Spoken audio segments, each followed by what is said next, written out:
Hi, this is Mac Pritchard. I had a cycling accident recently and broke several bones. While I recover, I need to take a short break from podcasting. So, through March 3rd, we're sharing some of our most popular interviews from the last 5 years. I hope you enjoy them, and thank you for being a listener.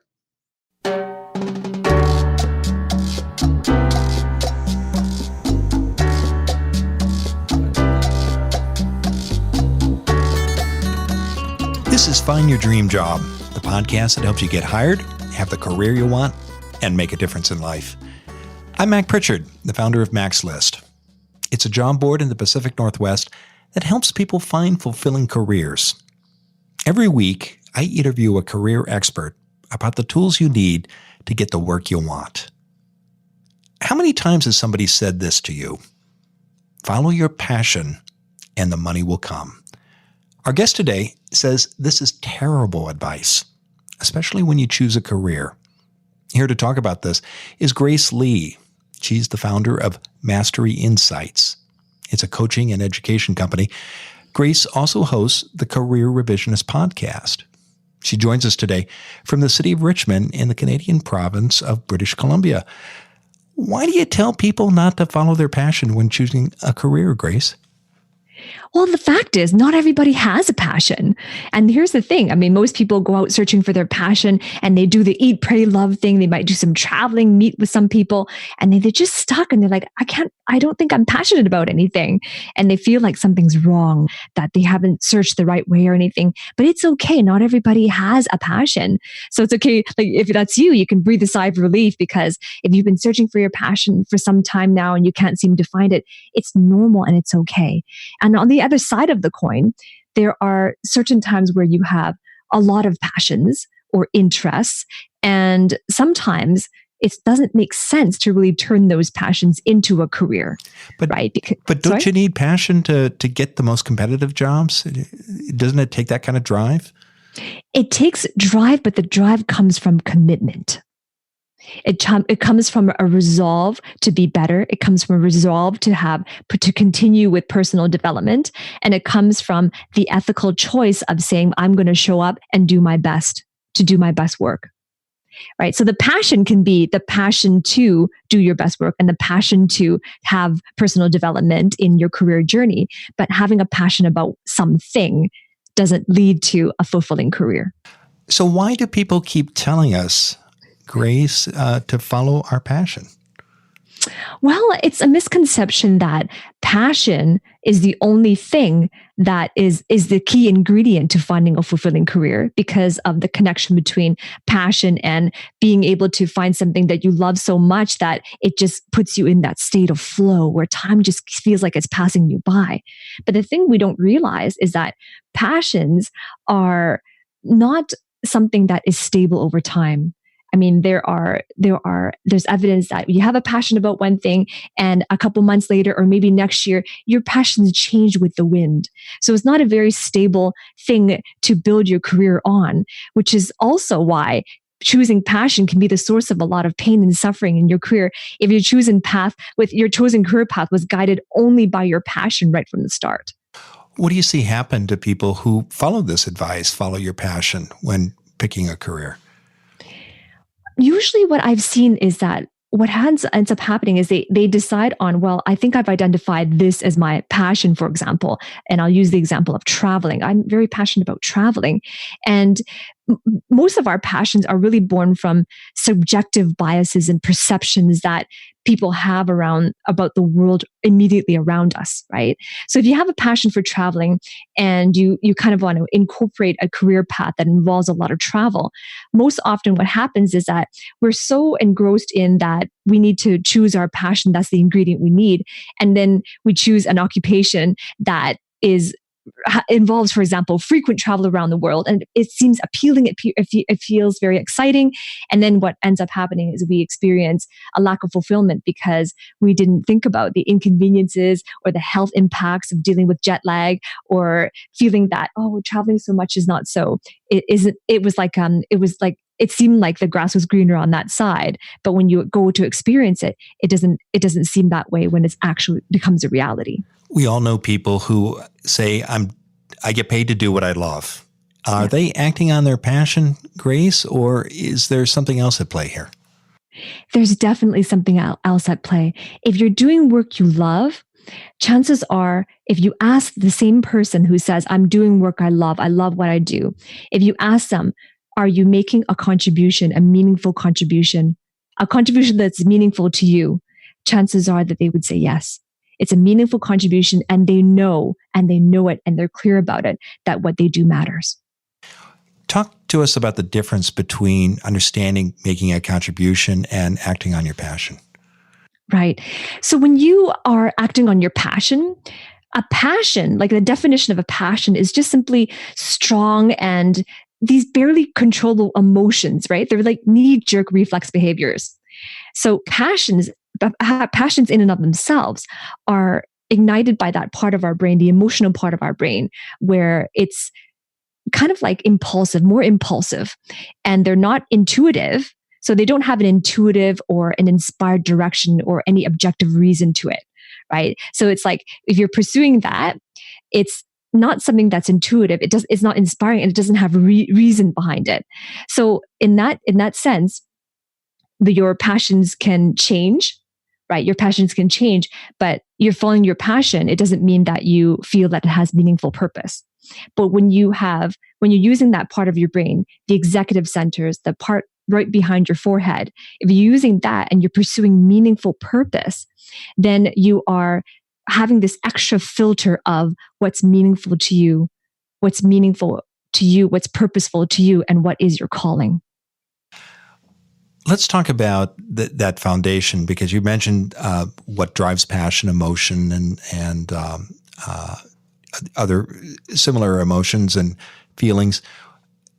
When you talk about building a foundation for a long-term career, that's a different set of skills and qualities that you're drawing on, isn't it? Yes, absolutely. And how can people get in touch with those, with that different set of feelings or qualities, and navigate those feelings? Because passions are powerful things, and sometimes I think people get overwhelmed by them when picking a career. How can you navigate that, Grace, and choose work that is going to be more sustainable and satisfying? Right. The answer to that, so I've mentioned that the ingredient is not passion, but the answer to that is pursuing meaningful purpose, right? Because while passion is driven by intensity and emotion, purpose is driven by reason. So it's not that you're bypassing the emotional centers of your brain. It just means that you are putting reason first.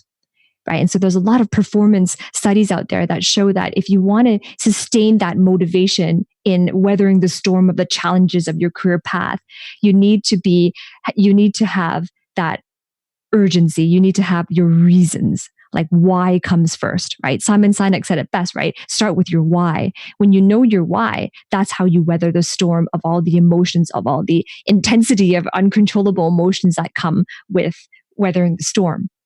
Right. And the way to do that, the way to get clear on what is meaningful purpose, is to understand what are your highest values. So you start with your values to get clear about your purpose, your why. Take us through that. How does that work, Grace? Right. So when I say your values, it's really tricky because a lot of people use the terms values and preferences interchangeably, although they may not realize it.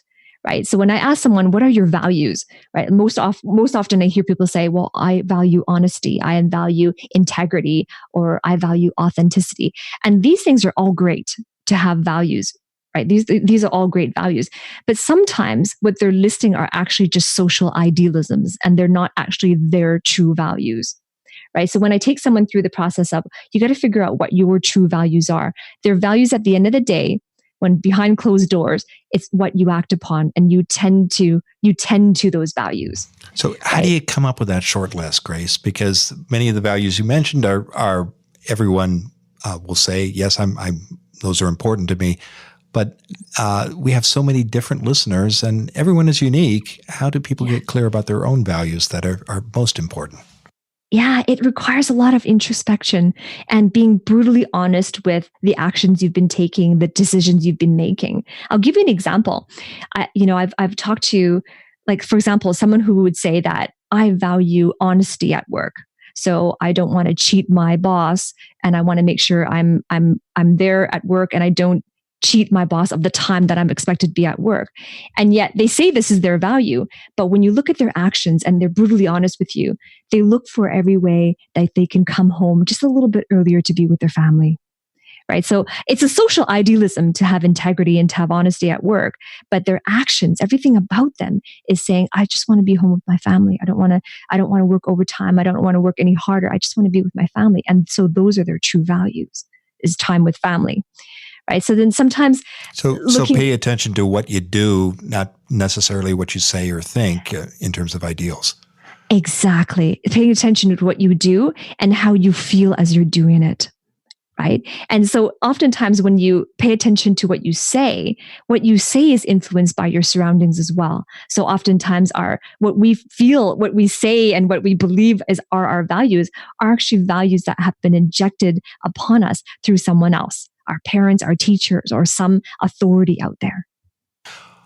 I want to be as practical as possible. So make that list of values informed by how you spend your time, the actions you take. What's the next step, Grace? Right. It's time. Then the next step is when you're truthful to yourself, brutally honest to yourself, not worrying about what other people think of you, because oftentimes we don't connect with our true values because we're afraid of what other people think. So when you give yourself that permission to explore and to be introspective, and then you kind of look at, where am I spending most of my time? What am I spending most of my time thinking about? When at the end of the day, what do I desire most, right? And making a short list of what those values are. How have I been behaving? And is it contradictory to what I tell people what I value, right? So when you give yourself that permission, you make that short list. Then it's about, well, how does my career path align with my highest values? Okay, I want to dig into this. We're going to take a break. And when we return, we'll continue our conversation with Grace Lee about why you don't want to follow your passion when you pick a career. When my phone at the Max List office rings, I pick it up. The job seekers who call sound surprised when I answer, but I'm surprised by how few people contact me. When I do get a call, it's often a question about a salary negotiation. Do you want to know what tips I share with these callers? Get our new Max List guide, How to Talk About Money in an Interview. Go to maxlist.org/money. It's free. We'll send you a simple, easy-to-read primer with answers to the most common questions Max List readers ask me. You'll learn when to bring up money when you talk to a hiring manager, how to know what local employers pay for the job you want, and what to do when you get a lowball offer. Do you know how to do these things?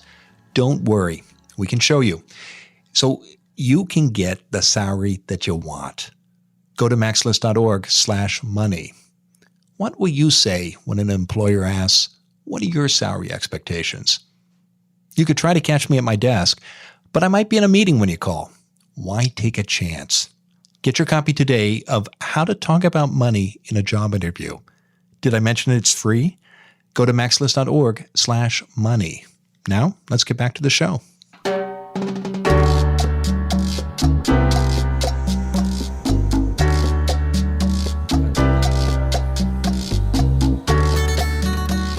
We're back in the Max List studio. I'm talking with Grace Lee, and our topic today is why you don't want to follow your passion when you pick a career. And Grace, I just want to reaffirm that when a listener is thinking, oh my gosh, if I don't follow my passion, that means I'm going to have to settle for a dull job or even a career I hate. And that's not true, is it? No, it's not true. Yeah. And the process for getting there is being clear about your values and looking at what matters to you, how you spend your time, the actions you take. What are other steps that people should take when getting clear about picking a career and not paying attention to passion alone? Right. It's being clear about why you do the things that you do.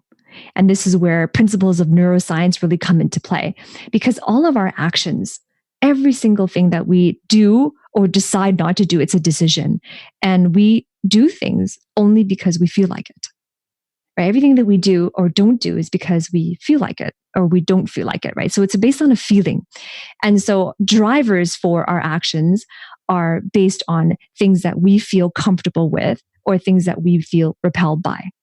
So those provide clues as to why we do the things that we do. And even when we realize that we should do something, why we haven't been doing it or why we've been putting it off, procrastinating on it, or we're feeling stuck in this job and why we're not doing something about it. What is that driver behind our inaction or our action? So I always impress upon folks to be clear on what are the drivers, why we do the things that we do. And usually it's chalked down to fundamental needs, fundamental human needs. And so tell us more about those drivers, and let's turn that idea into something that is practical that people can apply as they consider a career, perhaps either choosing one right after college or making a mid-career switch. What drivers should people? What do you mean when you say drivers, Grace, and how can people apply that? Yeah, absolutely. So I mentioned that our actions are driven by our feelings, right? The emotions we have go right down to our inner yearnings, our deep yearnings.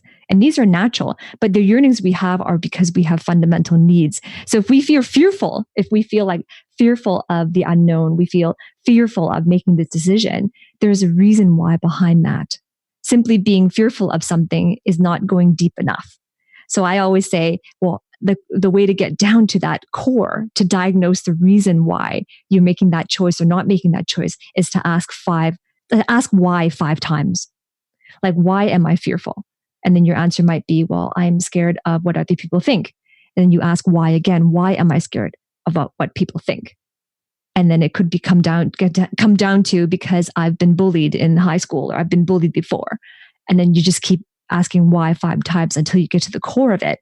But what I've tended to find is that it actually boils down to fundamental human needs. Sometimes you're fearful of something because you have a need for having a great amount of certainty and predictability in your life. Or it could be because you need the opposite. You want to have variety and you want to have fun. And how do you do that analysis? Because those are hard questions to ask, and the issues that surface in the example you gave, for example, are painful.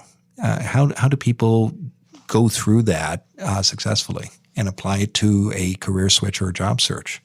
Yeah, absolutely. I understand it is painful, and its introspection requires asking the right questions, right? So I'm a firm believer that all the problems we have in our career path are just questions that were never asked. So a problem is just a question that was never asked. So if you ask the right questions, because all throughout education, all throughout formal education, we're taught that we need to come up with the answers, right? But the real wisdom and real insight comes from finding the right questions. So it's about asking us, if you ask a question, you get an answer. And if you ask a different question, you have a completely different outcome. And how do you get clear about the right questions to ask? You mentioned why to start, but there are an infinite number of possible questions. Which ones are going to be most effective in people who are looking at their career or a job search? Right. So questions that start with how to are good for initiating a research-driven or evidence-based action. So I always tend to how-to questions, and to avoid statements like, I can't, and because words are really powerful. Words are really powerful. So it's good to choose words that are empowering, but it comes down from an intent. First, you have to set the intent to be committed to your career path, to be committed to achieving your milestones or your goals. And you have to have that resolve inside of you. And that is the first thing. That is the internal positioning that comes first. And once you have that in place, then it's about, okay, I have these certain milestones that I want to achieve. Then it's about, how do I get there? What are my blind spots that I'm not seeing? What are my roadblocks, right? And how do I overcome these roadblocks?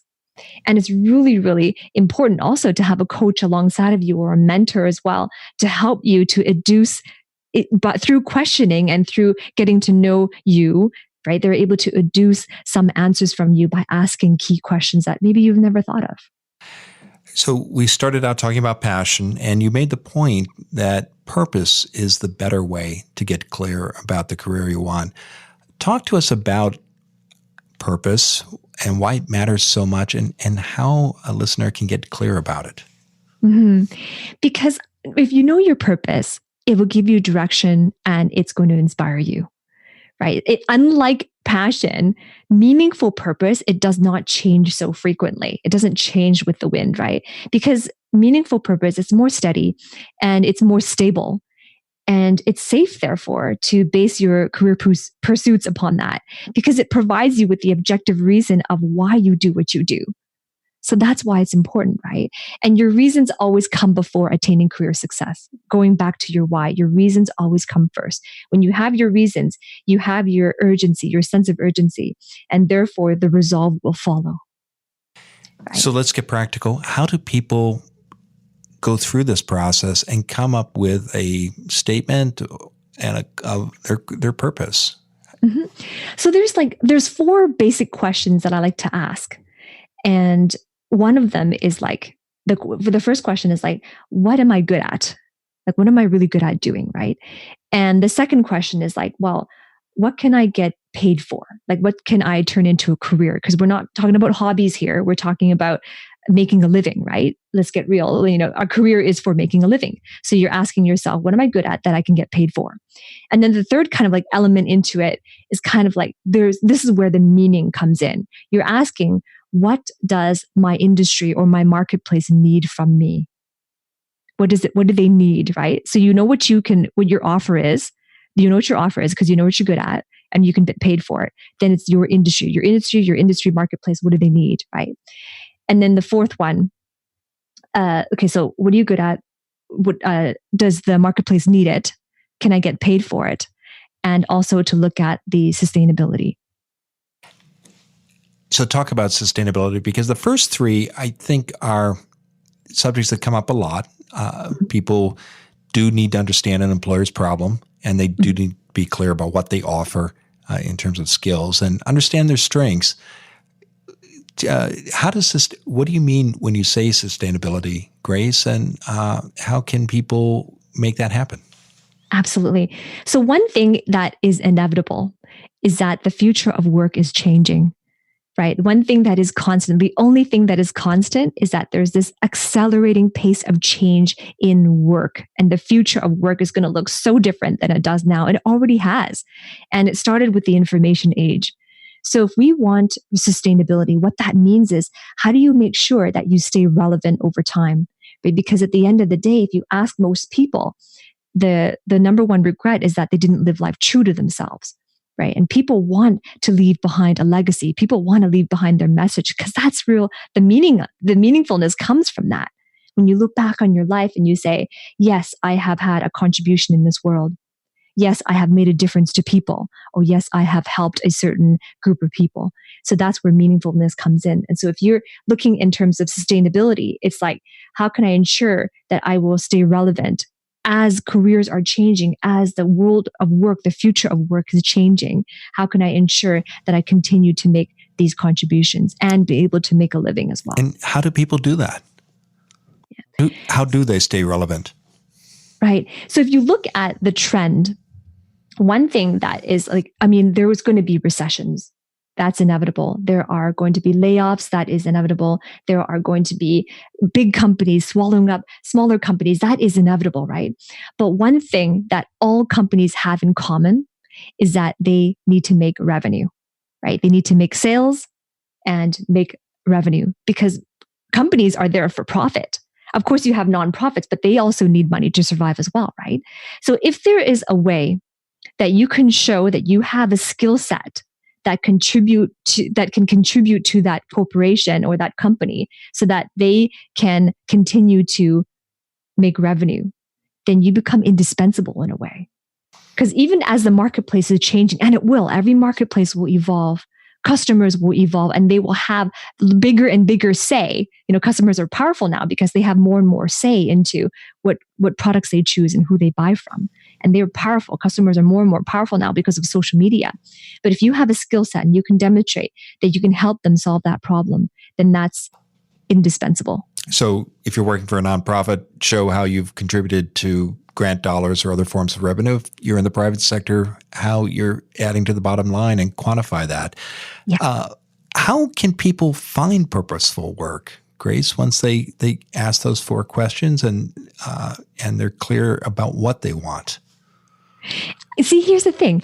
I'm just about the language here. I don't believe that you find purpose. You create purpose. It's created. And this is a little bit of a language tweak there, because when you are in the mindset that purpose has to be found, you're actually surrendering a bit of control and power that you actually have within you, right? Because then it becomes an external motivator because you got to find it. But when you know and you own the fact that you can create purpose for yourself and in your life, and that purpose can be sustainable into your future, then you retain that power that you've always had inside of you. And it comes from internal positioning. It comes from a true and a strong belief in your mission and a belief in your own abilities and your competencies.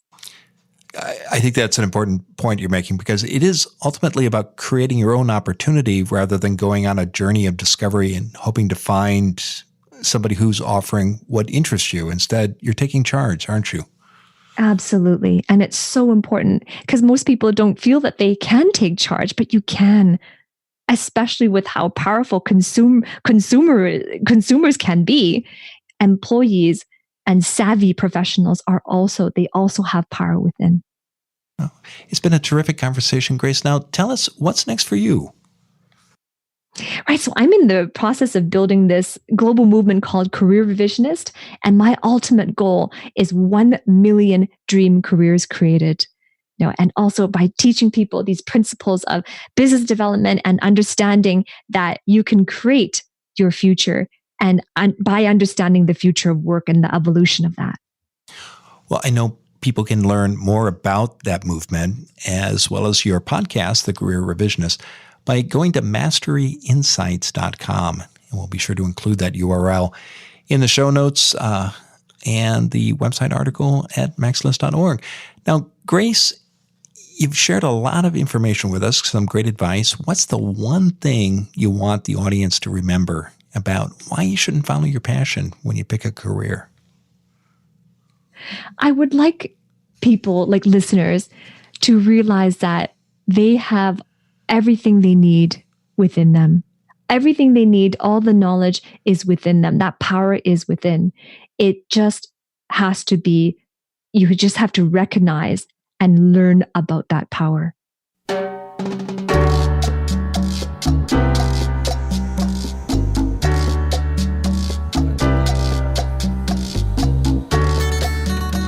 Passion is a starting point, but it's not the end of the journey.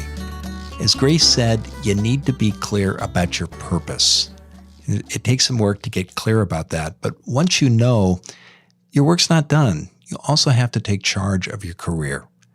And that means not waiting to be picked. So as Grace pointed out, and this made a big impression on me, you don't want to go out and find your career. You want to look for ways to create it. And that means you're in charge. I think that's a really important point to remember in wherever you might be in your job search or your career. Here's another place where you need to take charge: salary negotiation. Whether you're in a job and you're up for an annual review or you're doing a job search, you're going to have to talk about money. Are you ready for that conversation? We've got a free guide that can help. It's called How to Talk About Money in an Interview. You can get your copy today. Go to maxlist.org/money. Again, that's maxlist.org/money. Do you think that when you join a new company that your worries are over, or that it's up to your new boss to tell you what to do next? Think again. Our guest next Wednesday is Robert Moment, and he says, if you want to thrive in your career, you need a 90-day plan when you start a new job. We'll talk about why this is so, and we'll also dig into the mistakes new employees make that can lead to dismissal in 90 days or less. Until next time, thanks for letting us help you find your dream job.